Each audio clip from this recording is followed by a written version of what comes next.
వీక్షక మిత్రులందరికీ మరోసారి అన్నదాత tractor YouTube ఛానల్కి స్వాగతం. ఈరోజు విఎస్టీ మిట్సుబిషి శక్తి VT224 అనే ట్రాక్టర్ అయితే అమ్మకానికి తీసుకొచ్చాను. ఆ ట్రాక్టర్ మంచి తక్కువ ప్రైజ్లో అమ్మకానికి ఉంది. ఎవరు కూడా వీడియోను స్కిప్ చేయకుండా చూడండి. ఇంకా మీది కూడా సెకండ్ హ్యాండ్లో ట్రాక్టర్ కనుక అమ్మకానికి ఉంటే స్క్రీన్ మీద ఉన్న ఈ నంబర్కి వాట్సాప్కి మీ ట్రాక్టర్ ఫొటోస్ పంపిస్తే ఇలానే మీ ట్రాక్టర్ వీడియో కూడా యూట్యూబ్లో ఇంకా ఇన్స్టా పేజ్లో అప్లోడ్ చేసిస్తాను. ఇంకా ట్రాక్టర్ వివరానికి వస్తే విఎస్టీ మిట్సుబిషి శక్తి VT224 అనే ట్రాక్టర్ ఇది 24 HP బండి. ఆ బండి 4 వీల్ డ్రైవ్ ఉంది. బండి ఉన్నది 4 వీల్ డ్రైవ్ ట్రాక్టర్ ఇది. ఆ మోడల్లో 2010 మోడల్. ఆ ఓనర్ అయితే బండికి ఫస్ట్ ఓనరే ఉన్నారు. ప్రజెంట్ బండికి ఉన్నది ఫస్ట్ ఓనరు. మీరు ఈ ట్రాక్టర్ని తీసుకుంటే సెకండ్ ఓనర్ అయితే అవుతారు. బండికి డాక్యుమెంట్స్ అయితే లేదు. డాక్యుమెంట్స్ అన్ని ఎక్స్పైర్ అయిపోయాయని ఓనర్ అయితే చెప్తున్నారు. ఈ బండికి డాక్యుమెంట్స్ లేదు. ఆ బండి నార్మల్ స్టీరింగ్తోనే వస్తుంది.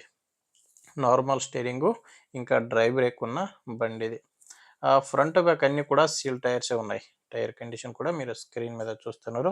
ఫ్రంట్ బ్యాక్ అన్నీ కూడా సీల్ టైర్సే ట్రాక్టర్కి ఉన్నది. ఆ ఓనర్ చెప్తున్నది ట్రాక్టర్ అయితే మంచి కండిషన్లో ఉంది, రన్నింగ్ కండిషన్లోనే ఉందని ఓనర్ అయితే చెప్తున్నారు. ఇంకా లొకేషన్కి వస్తే ఈ ట్రాక్టర్ అమ్మకానికి ఉన్నది అనంతపురం డిస్టిక్లో. అనంతపురం డిస్టిక్ కుదేర మండలం జల్లిపల్లి గ్రామంలో ట్రాక్టర్ అయితే అమ్మకానికి ఉంది. ఆ ప్రైజు దీనికి ఓనర్ చెప్తున్న ప్రైజు 1,40,000 అయితే చెప్తున్నారు. 1,40,000. ఇది కూడా ఫైనల్ అయితే కాదు. ఓనర్ దీనికి చెప్తున్న ప్రైజు. మీరు ఓనర్తో మాట్లాడుకుంటే దీంట్లో కూడా తగ్గే ఛాన్స్ కూడా ఉంది. అందుకే ఈ ట్రాక్టర్ ఓనర్ నంబర్ని వీడియో కింద టైటిల్లో ఇచ్చాను. ఒకవేళ వీడియో కింద టైటిల్లో గనక నంబర్ లేదంటే బండి సేల్ అయి ఉంటుంది. ఎందుకంటే బండి సేల్ అయినాక వీడియో టైటిల్ నుంచి ట్రాక్టర్ ఓనర్ నంబర్ అయితే తీసేస్తాము. మీకు నచ్చితే ట్రాక్టర్ ఓనర్తో మాట్లాడుకోండి. లేకపోతే మీ ఊర్లో ఎవరైనా తీసుకొని ఎవరు ఉంటే ఇంకా ఎవరు ఉంటే దయచేసి వీడియో షేర్ చేయండి. వీడియో నచ్చితే ఒక లైక్ చేయండి. ఇంకా మీరు మా ఛానల్ని కొత్తగా చూస్తున్నట్లయితే సబ్స్క్రైబ్ కూడా చేసుకోండి.